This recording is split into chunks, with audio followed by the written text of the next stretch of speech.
What we're talking about today is efficiency in movements, particularly to sandbag movements. Now, if you have never competed in the tactical games, the sandbag movement may be a little bit strange to you. However, these sandbag movements are really good at testing your functional fitness because they're just awkward, big, heavy items. So when we're talking about fitness, especially when it comes to the relation of shooting and just being that prepared citizen, we want to focus on four main things. We want to focus on strength, speed, capacity, and mobility. So today we're going to be really focusing on the strength and capacity side of things, so capacity when it comes down to strength.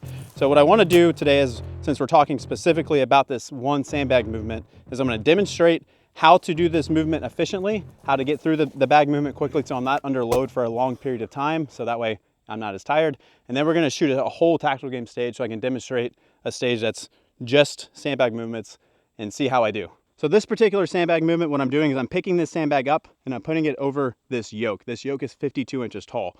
So what I want to do on the first thing is I want to, what I call scoop the bag. I don't want to grab the bag. So if I'm trying to grab the bag with my hands and my arms, that's going to be very fatiguing and difficult to do. So what I'm going to do is when I get to the bag, it's going to look like I'm shimmying the bag just slightly, and that's just getting my hands under it. So from here, what I'm going to do is I'm going to pull up and I'm going to scoop under the bag as fast as I can. Something like this. Just like that. So I have a full good grip on the bag. So when I come over here to throw it over the yoke, what I want to do is I don't want to lift with my arms. I want to explode through my hips. So it's going to be up and over just like that. So I move that 200-pound bag pretty easily. So a couple things happened there. We talked about that scoop and kind of explode up to the chest. And from there, I'm exploding through the hips to get it over the yoke. Now, what I want you guys to see from this angle is what part of my body am I using to actually lift the bag. So obviously, if you know anything about fitness, I don't want to pick the bag up with my back like this. That's going to be really difficult and also dangerous. However, these sandbags are going to require more back than a traditional deadlift or something like that. So when I get under the bag, I'm trying to engage my hamstrings, my glutes, then my lower back, and there's going to be some arms involved, but that's going to be the major part. I want these large muscles engaged when I pick up this bag. Just like that. So we are demonstrating putting the bag over the yoke. So the big thing here is, again, just from the hips, getting over. I'm not trying to lift it with my arms as I put over. So there's a couple ways you can do assessments like this to make sure you're doing that properly. And what I like to do is use a yoke like this that's very light. Not only is the yoke very light, it's also very tall. This is 52 inches. This is pretty tall for competition. However, with the yoke being this light, if I get stuck on the yoke with the bag, as you can see, I can push this over with just my index fingers. It's going to make that lift very difficult. So I'm going to have to really explode through so I get the bag completely over so I don't touch the yoke. And that's just going to help me get better at this movement. So now what we're going to do is we're going to do that drill. So in the tactical games, we don't call drills, we call them stages because there's a lot more going on besides just shooting. We have fitness going on and shooting. Just if you're unaware, the way this is broken down is generally for the majority of tactical game stages is we're going to do some exercise, so we're going to do some work, and then we're going to shoot. We're going to go back to that exercise again, and then we're going to shoot. So we're going to do rounds. So what we're going to do here today is called Inman. This is a kind of a notorious stage in the tactical games. If you've ever been around the sport, you're definitely aware of this guy, and that is because this is one of the stages that emphasizes mainly just strength and, again, that capacity side of things. So with Inman, the way this works is we're going to actually modify it. We're going to double the work for what the normal stage is. So the normal stage is just a ladder. So what that means is I'm going to do sandbag over the yokes, but I'm going to do 5 at the 100-pound sandbag, then I'm going to do 3 with the 150, and then finish with 1 rep of the 200. Then I'm going to go shoot. However, what we're going to do today is we're going to do on the odd numbers, we're going to climb the pyramid. So we're going to do the 5 of the 100, 3 of the 150, and then 1 of the 200. Then I'm going to go shoot rifle.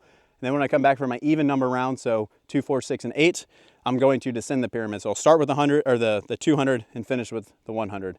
So the big thing with this stage is what I want to focus on is staying off of load as much as possible. So what that means is I want to be fast and explosive with my sandbag movements, but save my energy everywhere else. So I'm not sprinting to the firing line. I'm not sprinting in and out from the yoke after I lifted the sandbag. I'm moving nice and quick and efficient. And again, that efficiency is going to be key when I'm moving the sandbag, so I'm not fighting the sandbag up and straining myself the whole time. So what we want to do, so we kind of already talked about, is get those explosive movements, get the bag over the yoke as fast as possible. That way, when I get to the firing line, I'm not extremely stressed out. I'm not extremely strained. So let's get into it. Am I good? All right, here we go. 3, 2, 1, go.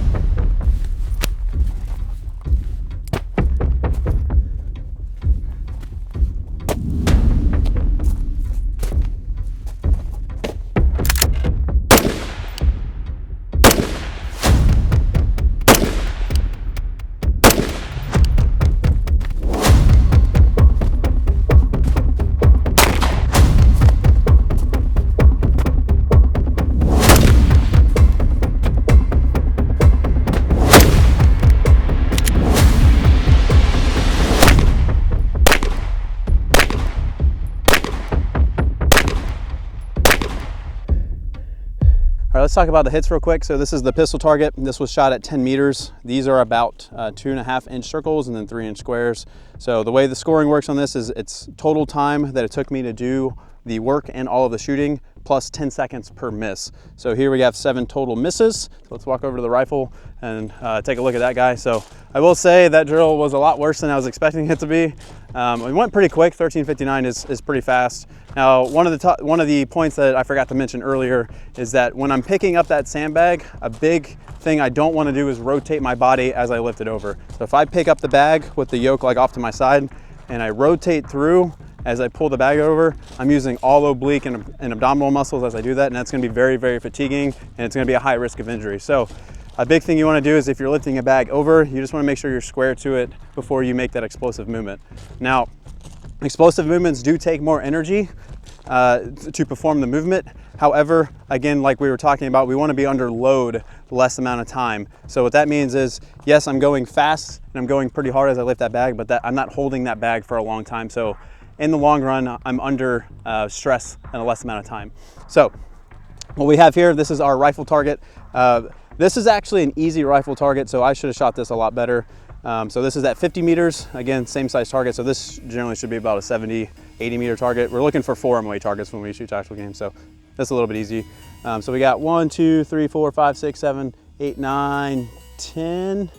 Looks like about 10, so we had 10 and then 7. So we have 170 seconds added on to the 13:59. That would be my total time. So hope you guys enjoyed this video. Hope you guys got something out of these sandbag movements. Again, if you don't compete in tactical games, sandbags are still really good at just training your functional fitness and getting used to picking up awkward, heavy items, which is something that you need to be good at, especially as you're training to be a prepared citizen. So again, hope you guys enjoyed this. Hope you guys got something out of it. And until next time, guys, this is Brandon at T.REX, and I appreciate you watching.